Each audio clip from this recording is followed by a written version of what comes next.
अस्सलाम वालेकुम कायनातीज। ये है कायनाती चाय।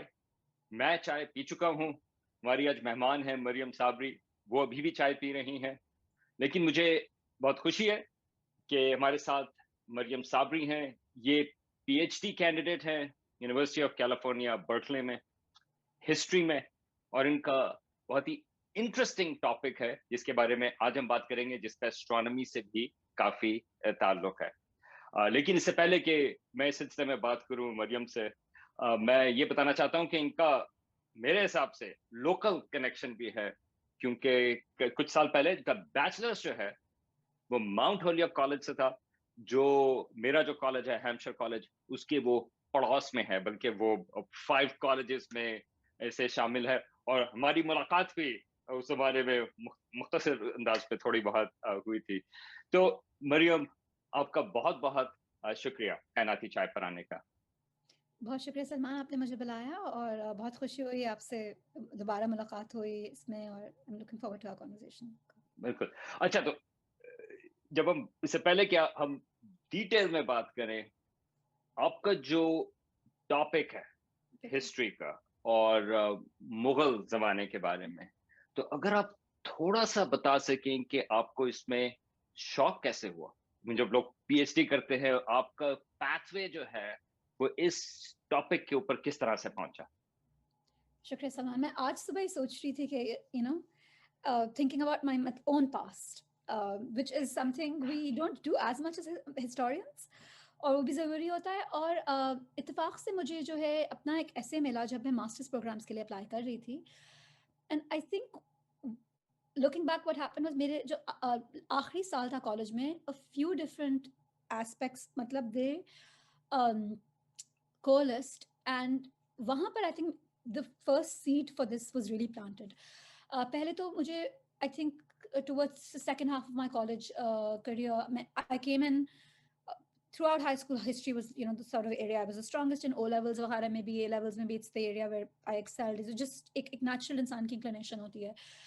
और लेकिन when I came to college, थोड़ा I went towards international relations, एक दो साल थोड़ा policy world में काम किया, लेकिन कुछ I think there were certain questions I had about religion, about knowledge, intellectual history, जो 21st century wasn't really, it didn't seem to be that interesting as I moved forward in time. And basically by I think my third year in college, I was very interested in the 14th and 15th century, Sufism, intellectually sab cheezein, they were fascinating me. Aur phir maine senior year mein, as I was working on a dissertation on a sort of group of rebellious Sufis, thesis on a group of rebellious Sufis in the Mughal Empire called the Roshaniyas. I took a course on the Silk Roads with a professor who works on Central Asia, Stephen Jones, immense respect for him. And usme I learned about Ulugh Beg, and I was taking an astronomy class alongside. I'd always been very fascinated with astronomy. And, it's one of those things you realize, you're like, oh, I really wish if I'd known earlier, I could have done like a double major or something in this. And somehow I think those things came together, where when we were learning about the history of astronomy and the birth of heliocentrism, खास तौर पे कि किस तरह चीजें जो हैं वो the shift from thinking कि जो है Earth is the center to realizing the sun is the center, and then the religious contentions around that, जो हम जानते हैं। और जब Copernicus के context में हम लोग पढ़ रहे थे about that, at the same time I was learning about Ulugh Beg in my Silk Roads class, and I think I found a kind of indignant, like post-colonial tension there, where I was like, why do we not talk about Ulugh Beg in an astronomy class? And so actually when I wrote my master's essay, at that time I didn't know masters you do a pretty open application, ना? मुझे नहीं पता था कि मेरी दिलचस्पी exact यहाँ पे, लेकिन वहाँ पे भी आई थिंक कुछ टैसिट चीजें होती हैं। I opened with a quote by Ulugh Beg, which is it says के religion disperses like a fog, kingdoms perish, but the work of scholars remains for eternity. So who is Ulugh Beg? He is one of, वो मुगलों के जो हैं अबावजाद में आते हैं, ठीक है, वो समरकंद में है। He's probably one of the most prominent astronomers in history. He comes up with something called a star catalog, which Copernicus ends up using in his work. And yeah, there's an immense precision with which he observes planetary positions and movements and documents them. And these documents come to be, हम इनको कहते हैं जीज। तो ये पहली कुछ जीज सुल्तानी कहलाती है, ये वहाँ पे प्रोड्यूस होती हैं। So I had an initial fascination with this. At the time, I was like, Farsi was something I was learning, but I was like, Chagatai and, all these things I may not be able to get to. But that was sort of there. Of masters, I had to do a more bounded project with the PhD in mind, and storytelling and, Central Asian exchange was one of an interest. So I sort of did that. And when I came into the PhD, increasingly, I realized like my heart was really there. I was really curious. And the story as we know it sort of ends in Central Asia. We had very little on the Mughal world. And eventually, I think one of the questions, I did some history of science training and science and technology studies training here. And a question that kept coming up as I was looking at this is that, we keep thinking of this कि अपने past के बारे में quote unquote जब हम सोचते हैं, medieval, pre-colonial, सोचते हैं कि यहाँ पे science नहीं थी, this was not a scientific society, मजहबी थे लेकिन science नहीं करते थे, तो ये एक binary होती है religion और science की, है ना? And एक question जो मेरे दिमाग में था वो था कि मुगल वर्ल्ड में साइंस है तो किस किस्म की साइंस है, एंड एस्ट्रोनॉमी कैसे नहीं हो सकती अगर इनकी मतलब किस तरह हम सोचें इसके बारे में कि उनके खाके में है ये, तो where is it in there in that world. And very quickly I realised actually this is ilm najum जिसको हम कहते हैं, it's the chief science in the Mughal world. There's a rich archive. Lahore is actually one of the main sites where astronomy is being practiced, and astrolabes जिनसे हम observe करते हैं, constellations of stars are being produced, and we know little to nothing about this history. All these documents and instruments are sitting there. It's ripe for analysis. अच्छा, so this is actually really interesting. तो आपकी PhD जो है वो इस मुगलिया जमाने की astronomy और एस्ट्रोलॉजी जो है, क्योंकि उस जमाने में तो कंबाइंड बहुत सारी चीजें हैं, वो इसके ऊपर है. तो इसके बारे में अभी हम दोबारा से आते हैं, मगर आपने जो सवाल उठाया, लेट्स स्टार्ट विद के, क्योंकि एक लिहाज से अगेन आपने जो कहा कि एस्ट्रोनॉमी पढ़ते वक्त कोपर्निकस का जिक्र आता है, गैलीलियो का जिक्र आता है, और एक लिहाज से उससे पहले तो लुकबेक का जिक्र आ गया, अल-तूसी का जिक्र आ गया, इब्न शातिर का जिक्र आ गया, वगैरह वगैरह. लेकिन आगे जाके कोपर्निकस, केपलर, न्यूटन और नाम जरा बदल जाते हैं, राइट? तो अगर हम मुगलों की स्टार्ट की बात करें, बाबर जो है वो 16th सेंचुरी में है, 1520s में, और जो पीक अगर आप अकबर और उसके आगे की बात कर रहे हैं, वो ओवरलैप करता है अकबर का जमाना और आगे शाहजहां, जहांगीर वगैरह का जो वो है, वो ओवरलैप करता है. एक्चुअली अकबर का नहीं, जहांगीर और शाहजहां का गैलीलियो के जमाने से, right, in terms of coming to the 17th in the 17th century के ऊपर आते हैं. 1609 में गैलीलियो की स्टारी मैसेंजर किताब आई, सिड्रियाल जी. तो उस जमाने के बाद अगर मैं सवाल पूछूं कि इंडिया में, जहां तक मुझे थोड़ा सा पता है कि वहां पे टेलीस्कोप इंट्रोड्यूस तो हो गए. कि टेलीस्कोप यानी कि ऑब्जर्वेटरीज का जब जिक्र आता है तो पुरानी ऑब्जर्वेटरी में तो टेलीस्कोप्स नहीं थी, उसमें तो वो मेजर कर रहे हैं एंगल्स. मगर वो जो गैलीलियो वाली टेलीस्कोप है वो इम्पोर्टेंट थी क्योंकि उसने हमारा परसेप्शन चेंज किया आसमान के ऊपर. तो मुगल एटीट्यूड उन टेलीस्कोप्स के बारे में क्या था? तो पहली बात तो ये कि क्या टेलीस्कोप्स इंट्रोड्यूस हुई थी, और फिर उसके बाद अगले 100-200 साल में क्या वो इस्तेमाल हुई, या हमें वहां पे उसका जिक्र क्यों नहीं आता?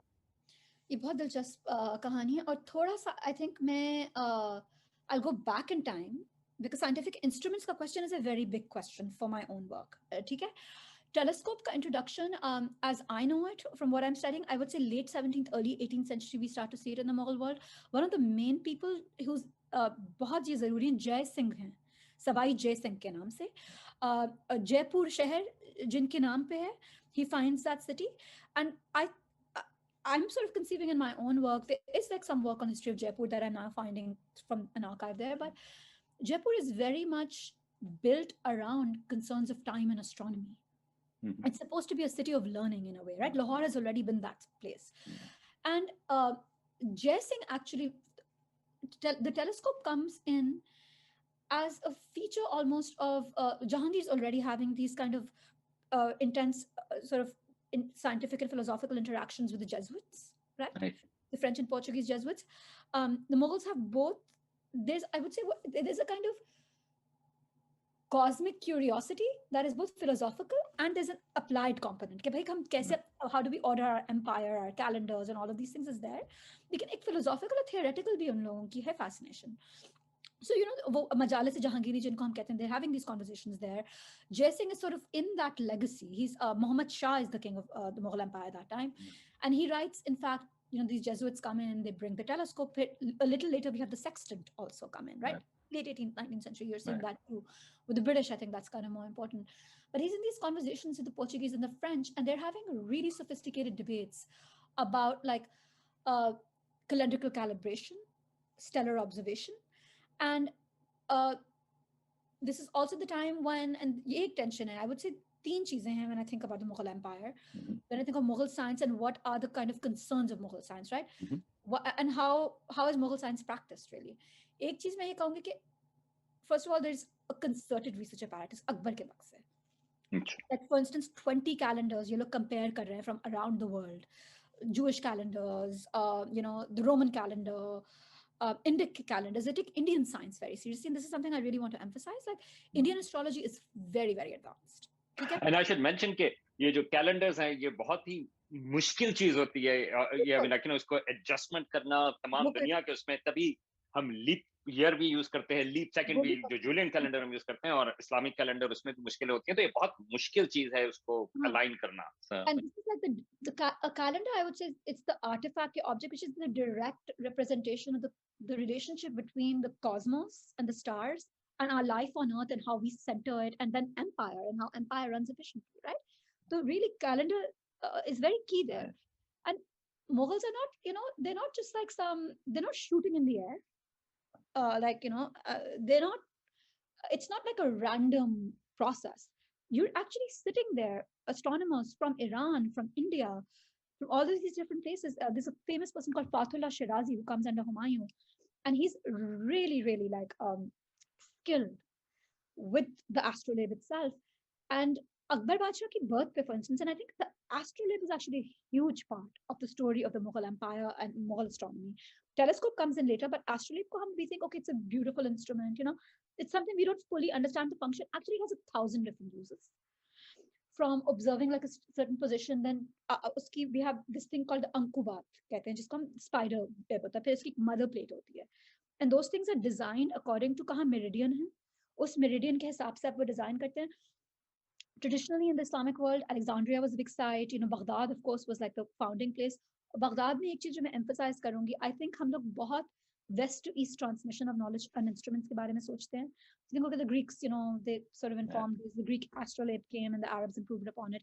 And the Arabs also doing original like work and got, you know, they're contributing. And Baghdad is really a Persian space. ये भी मैं emphasize करूँगी. Sasanian territory में, Iraq की अगर आप geography देखें, and or they're marrying Persian women, so their culture is Persian, right?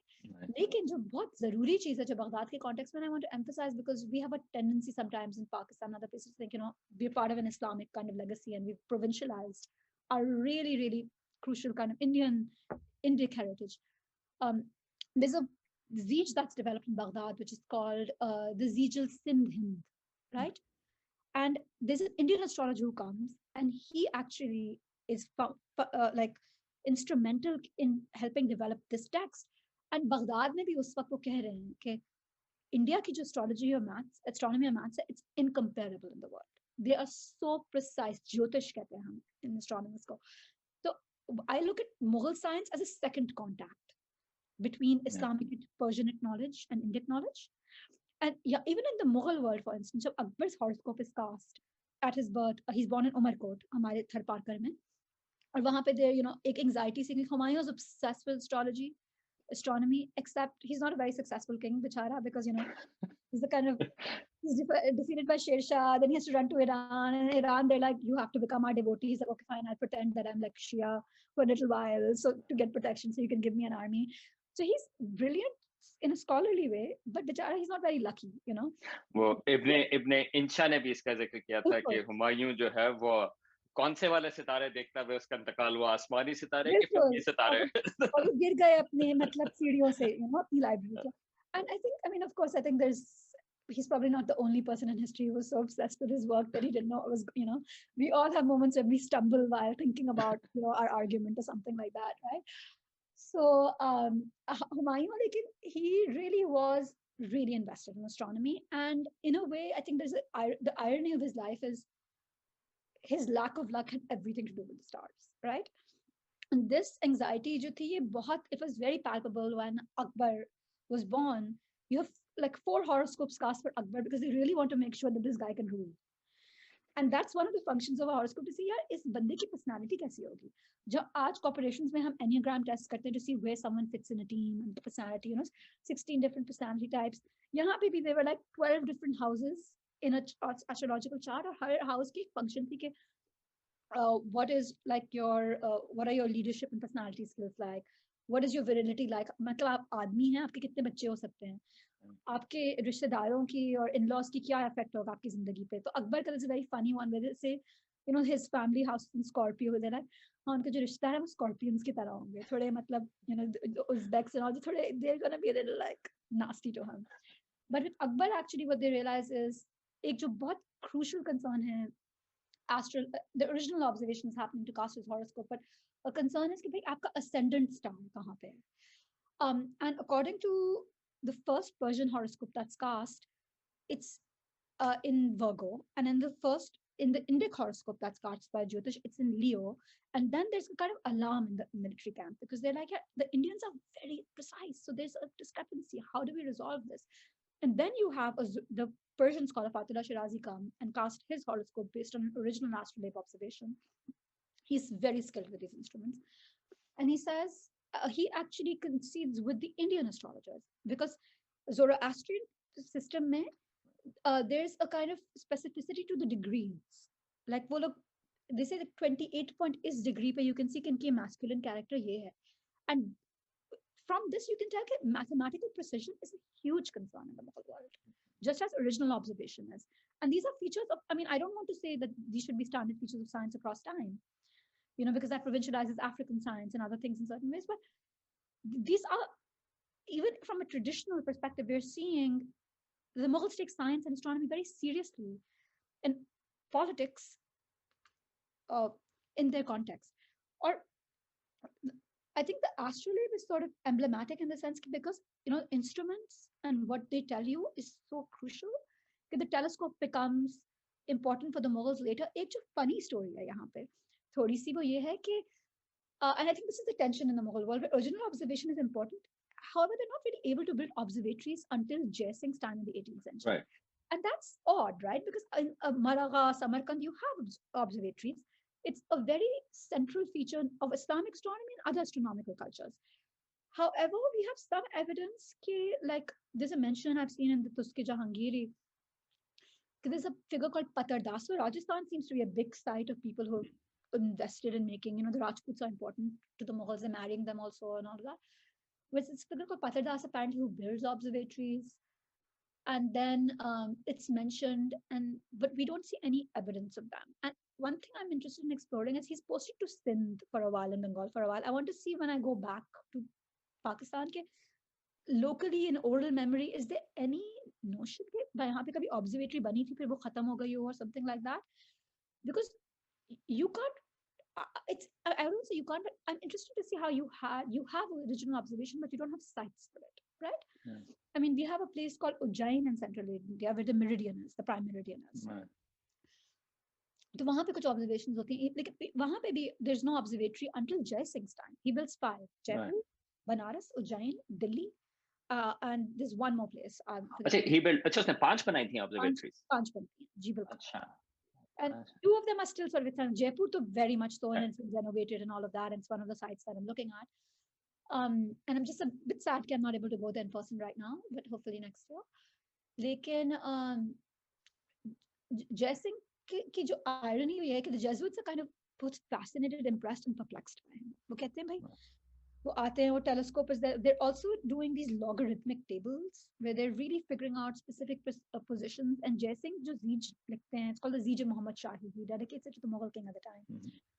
And his preoccupation in that Zeej, and I'm sort of translating that from the original Persian right now, is how do you calibrate matlab Hijri calendar to Muhammad Shahi calendar? Also, how do you calibrate the Jesuit calendar to the Islamic and the Muhammad Shahi calendar? And I think he's taking it from the French Jesuits from the names that I can see. लेकिन दिलचस्प चीज ये है कि when the Jesuits come, they're like, okay, the basis and the fulcrum of all of his science is still geocentric. Okay, matlab, the Earth is the center of this thing, even though he knows about heliocentrism, he accepts that the sun is the center of the earth. Why is he using this old conception? So I think there's a tension there between like tradition and innovation in the heads of the Jesuits. But for Jason, there's no tension where he's like, I can build an observatory where we can have heliocentric observations. There are these life-size instruments, Jantar Mantar कहलाती है, ठीक है? लेकिन जो मैं जीज लिखूंगा उसका basis यही होगा क्योंकि मैं इसी खाते में हूँ. I'm part of this kind of, it's sort of Ulugh Beg to Jai Singh, right? The astronomer king.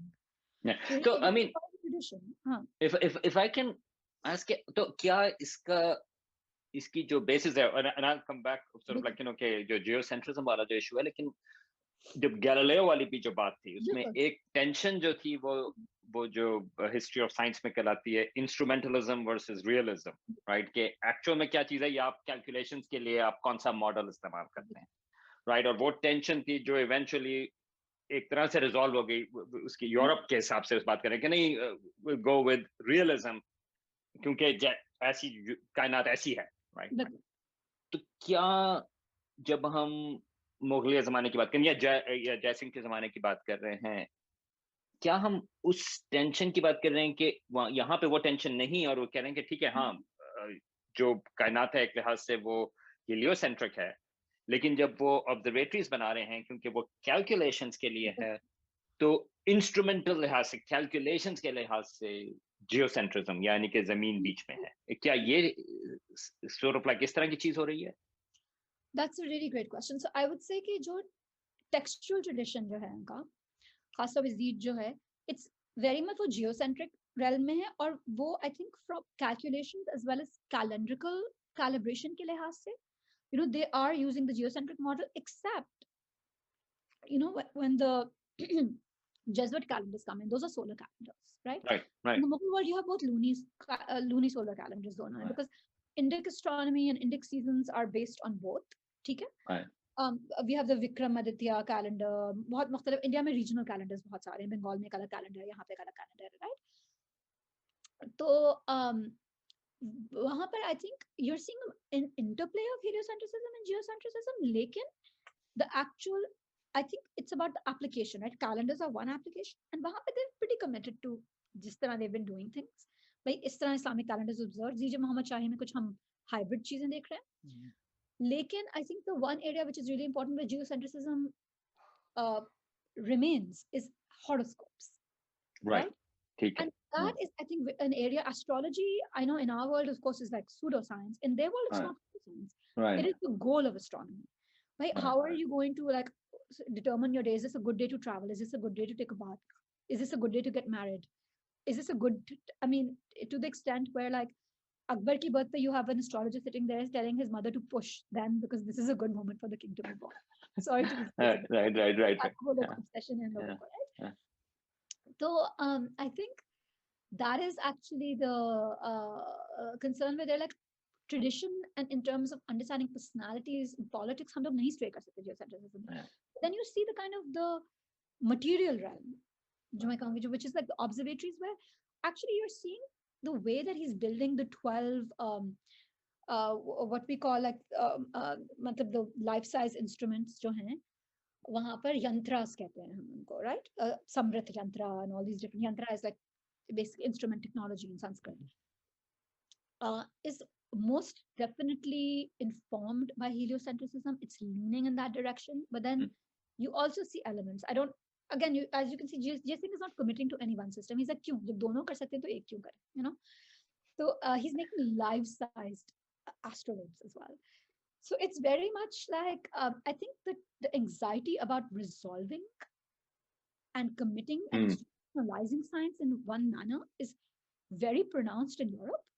Right. It's not that pronounced in the Mughal court. I think the Mughals have forever been like थोड़ा सा यहाँ से लेकिन थोड़ा सा यहाँ से लेकिन थोड़ा सा वहाँ से थोड़ा अपना कुछ करते हैं, उसमें ओरिजिनलिटी भी है, लेकिन उसमें ये भी कि यार इतनी सारी चीजें तो एक से क्यों कमिट करें, यू नो। थोड़ा सा देसी स्टाइल है इसमें, वो बाकी चीजों के हाँ हिसाब से देखिए ठीक है, हाँ दोनों चलती हैं, वो भी गुजारा हाँ, कर लेंगे उस चीज से। जुगाड़ू स्टाइल बिल्कुल, है ना। हाँ अच्छा, तो मैं आपको दोबारा से उस पिछले वाले जो एक सवाल के ऊपर मैं लाना चाहता हूँ, क्योंकि I mean to me that's still a puzzle कि टेलीस्कोप जो हैं, तो जेसुइट्स जो हैं जिनका आपने जिक्र किया, वो जो है वो मिशनरीज हैं, राइट? आई मीन वो आ रहे हैं कि क्रिश्चियनिटी के फैलाव के लिए, बिल्कुल। और वो टेलीस्कोप्स जो है वो मुख्तलिफ जगहों पर लेके गए, वो चीन भी लेके गए, वो तुर्की भी, ऑटोमन एम्पायर जो है वो वहां पर भी लेके गए, वो इंडिया भी लेके आए, और उनमें एक जो गोल है, और अगेन वो आयरॉनिक भी है क्योंकि वो गैलीलियो से थोड़ा सा फड्डा भी हुआ था उस जमाने में, बिल्कुल 16, लेकिन लेकिन जब वो दूसरी जगह लेके जा रहे हैं तो वो कह रहे हैं कि देखो ये इंस्ट्रूमेंट जो है वो क्रिश्चियन गॉड के हिसाब से, आई मीन वो उसको मिशनरी पर्पसेस के लिए भी वो यूज कर रहे हैं, राइट? बिल्कुल। तो जब वो मुगल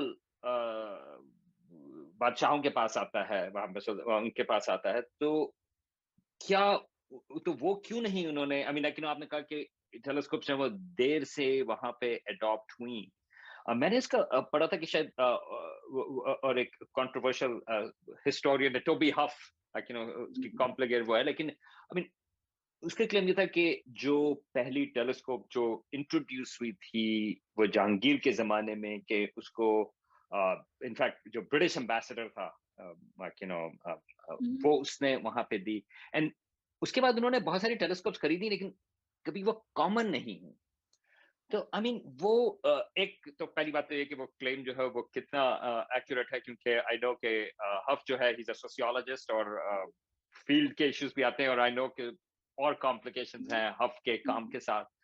लेकिन I was just curious from a historical perspective, क्योंकि अगर जेसुइट्स मिशनरी काम कर रहे हैं और वो टेलीस्कोप्स लेकर जा रहे हैं, तो मुगल जमाने में अराउंड 17 सेंचुरी वो वहां पे उनको मिल तो गई हो, तो आई कैन सी कि वो हीलियोसेंट्रिज्म में क्यों नहीं इंटरेस्टेड, लेकिन वो टेलीस्कोप को क्यों उन्होंने अडॉप्ट नहीं किया?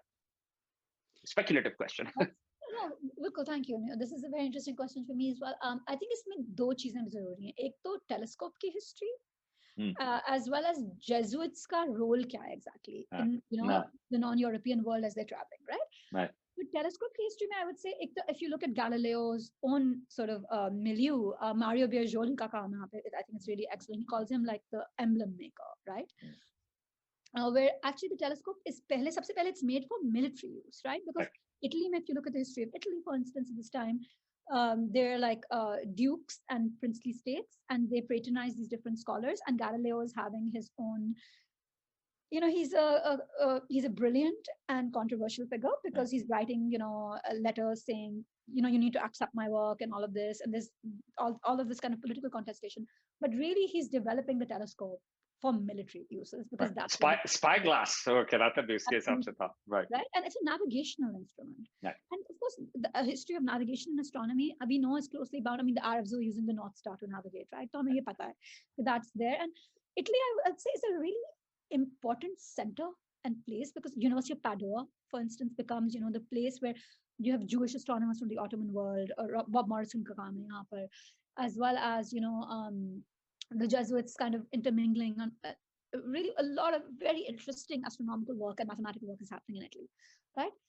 लेकिन यहाँ पे एक चीज जो आ जाती है वो ये है कि when the telescope starts to move as a commodity and as a diplomatic and military instrument through these worlds,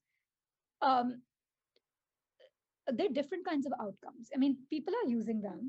People are fascinated with them. There's also a skepticism. जब भी कोई नई चीज आती है, आप सोचते हैं, यार ये कर क्या रहे हैं, Like I'll see something somewhere, for instance, and I mean, even with our phones, we're like, okay, this, the apps are great, but like, what are the corporations getting out of, knowing my patterns or something like that, or like misreading my patterns, right?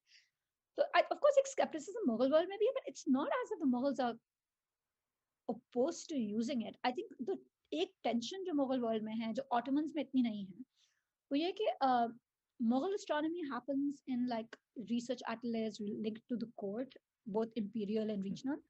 Mughals don't have a university system. ये चीज एक है जो, and universities would be one of the main places. There's no university and there's no observatory. So these two, I mean, and I'm not saying those are the only way science can happen. It's one of the questions I'm interested in, because the historian you were mentioning, एक tension जिन चीजों में आ जाती है, like, oh, they're not really using the telescope. It doesn't have to be a marker of how advanced or not advanced you are, because ये भी एक Eurocentrism or Orientalism है, saying कि oh, these people are just wearing exotic clothes and looking at the stars through astrolabes. They're not interested in progress. Actually, they have different concerns. They're ruling 150 million people. That's one of the biggest economies in the world. So, let's not have like a big history sort of perspective on the adoption of instruments, right? They're very open to it. They have Jesuits at their court. And Jai Singh is really where I think you see that kind of peak where you see this being incorporated. And then in the 19th century, actually, you have a very important figure called Mullah Muhammad Jaunpuri.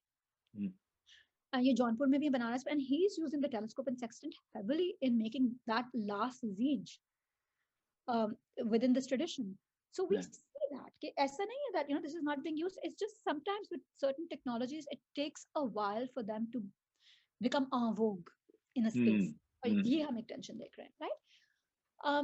एक तो ये फिर दूसरे Jesuits के बारे में what I would say is, and I think this is something you can also say about some of the scholars of the Mughal court.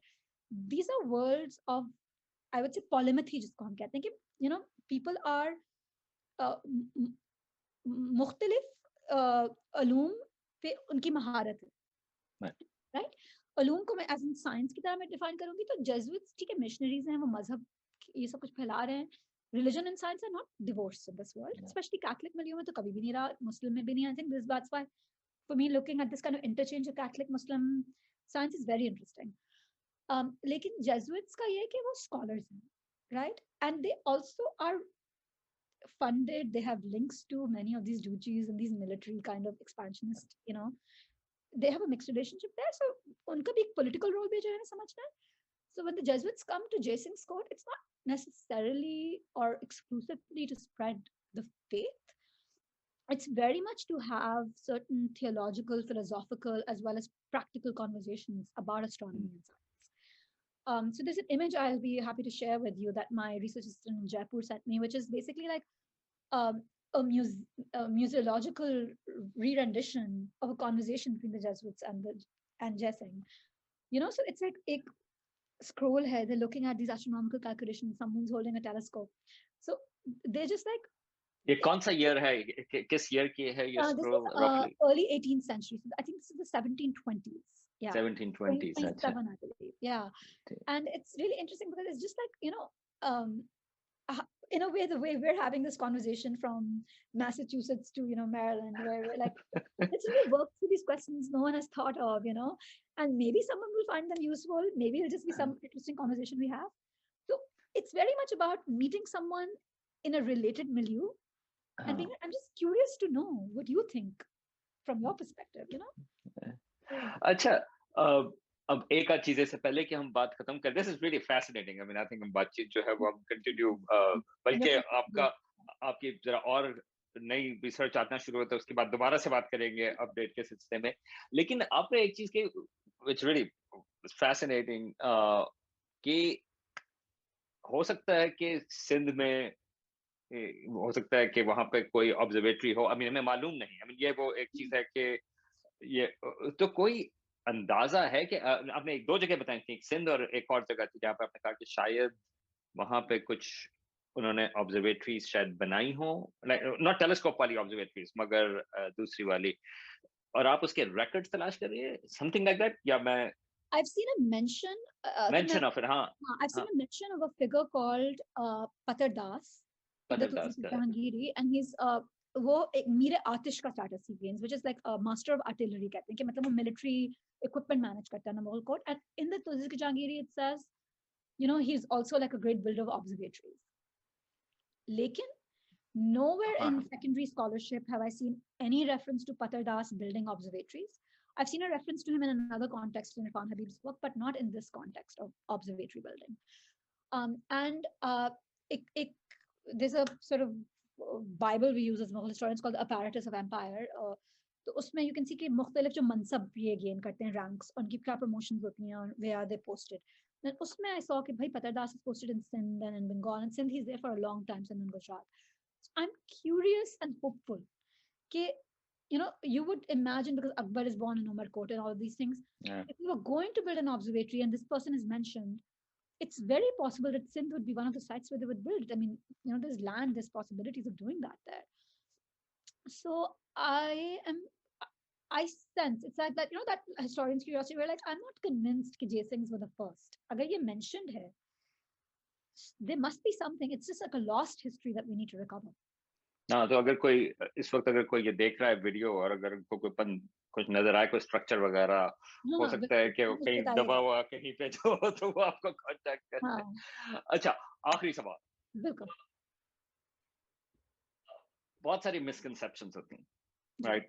हम astronomy के उसमें भी यूज करते हैं कि क्या मिसकंसेप्शंस हैं। हिस्ट्री में आई नो कि बहुत सारी मिसकंसेप्शंस होती है। गैलीलियो की अपनी स्टोरी जो है वो कि गैलीलियो जो है वो टॉर्चर किया गया या वो जेल गया वगैरह वगैरह जो है वो बहुत सारी मुख्तलिफ इसमें आती हैं। अगर आप की रिसर्च के हिसाब से, मुगल जमाने के हिसाब से, अगर आप कोई एक आपकी जो मेजर आपका ख्याल है कि ये मिसकंसेप्शन पब्लिक में मौजूद है, और आप डिस्पेल करना चाहती हैं, तो वो क्या होगी?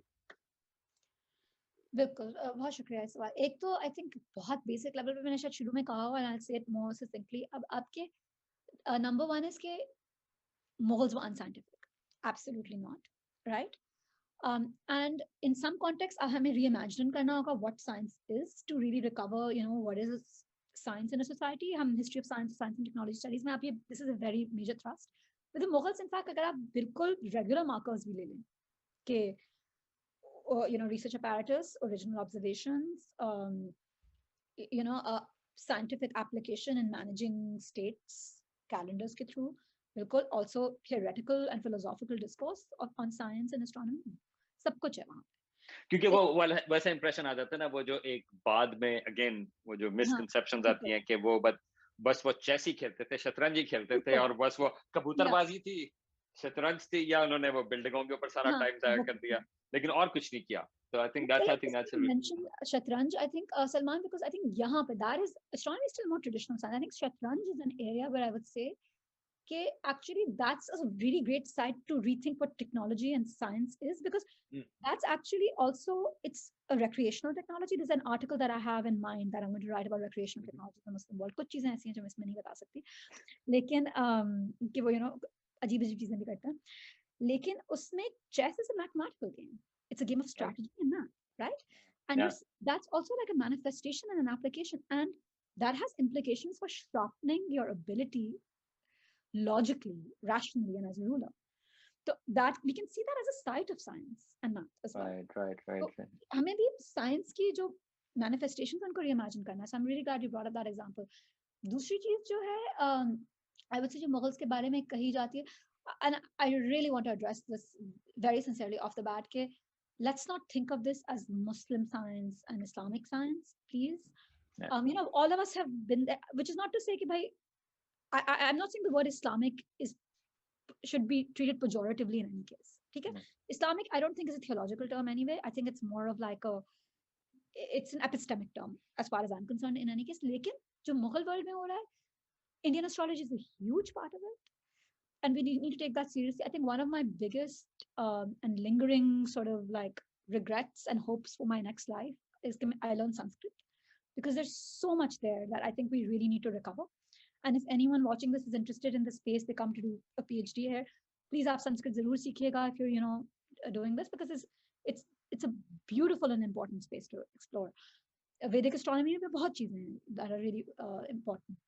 That's the Iranians are there, they're doing really interesting work. The Zoroastrians are very important. Jains are making really crucial contribution, and the Jesuits are a big part of the story. And I think the last thing I'll say is we have to think about not just the Mughals, like in Eurasia, Europe and Asia together as an integrated space of multi-directional exchange.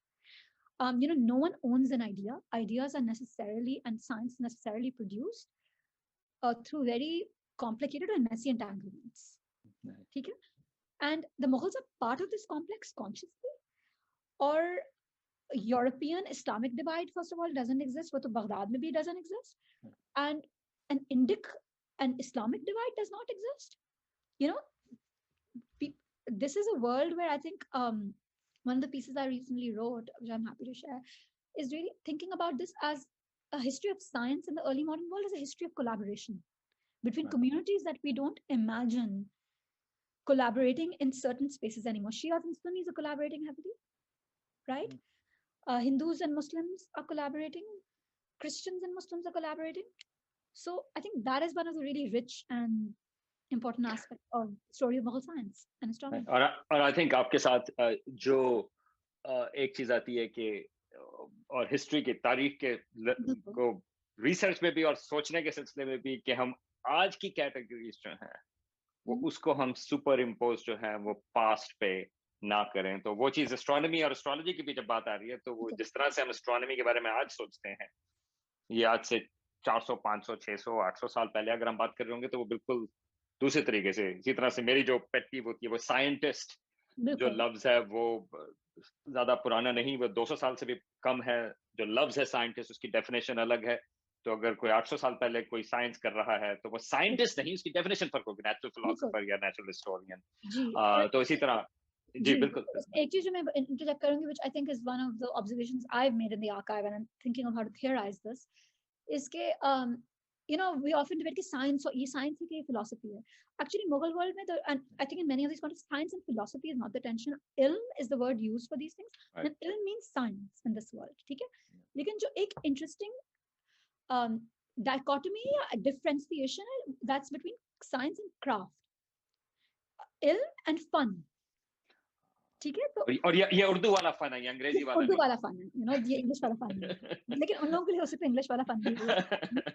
लेकिन इल्म यानी astronomy is science, इल्म नजूम, ये हमें पता है, ठीक है? लॉजिक इज अ साइंस, इल्म मंतिक, इल्म कलाम, कलाम इज अ साइंस. लेकिन for instance one of the things that gets integrated into my work is agriculture and फन फलाहात, horticulture is not a science, it's a craft.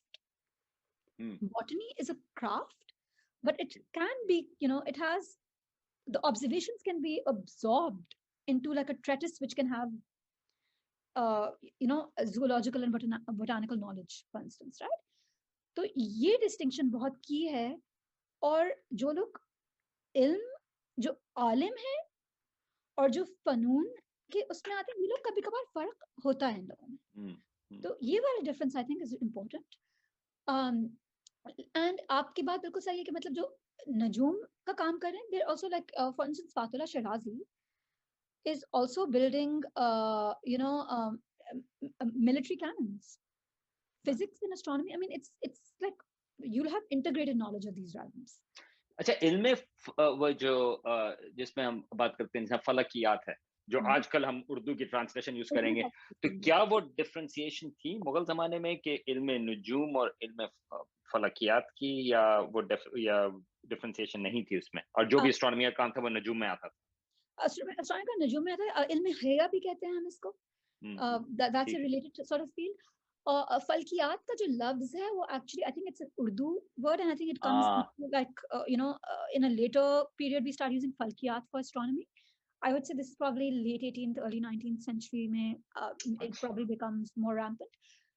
लेकिन अरबी में और फारसी में नजूम का लफ्ज इस्तेमाल होता है. So you know, in this context, because this is most of the work, I'd say Arabic is the language of science in the Mughal world, but also Persian is very much the language of the way science is taught. Didactic function के लिए हम Persian में देख रहे हैं astronomical texts, right? तो उसमें इल्म नजूम ही कहलाता है. जी बहुत बहुत आपका शुक्रिया. अभी फैसिनेटिंग. और मेरे पास अभी 2-3 और सवाल थे, वो मैं इस इंटरव्यू के रिकॉर्डिंग के बाद में आपसे पूछ लूंगा. लेकिन आपको प्लीज दोबारा से आपको आना पड़ेगा और इसके ऊपर हम और बात करेंगे. जी आप कुछ कहने लगी थी. मैं जी नहीं, बहुत शुक्रिया आपका. और बस एक चीज मैं कहना चाहती थी, एक्नॉलेज करना चाहती थी कि I wanted to thank you no few people including you. आपका बहुत शुक्रिया, आपने मुझे बुलाया. मेरे एडवाइजर्स जो हैं अभिषेक कैकर, मुनिस फारूकी, मासूम मज़ौटी का मैं बहुत असद अहमद का मैं शुक्रिया अदा करना चाहूँगी. और my research is supported by the social science research council, national science foundation, and next year the Fulbright Hays Commission. So I want to acknowledge that you know in here because I'm very grateful to them for और ये तमाम नाम जो हैं वो इस video की मैं डिस्क्रिप्शन में बिल्कुल नीचे भी मौजूद हैं।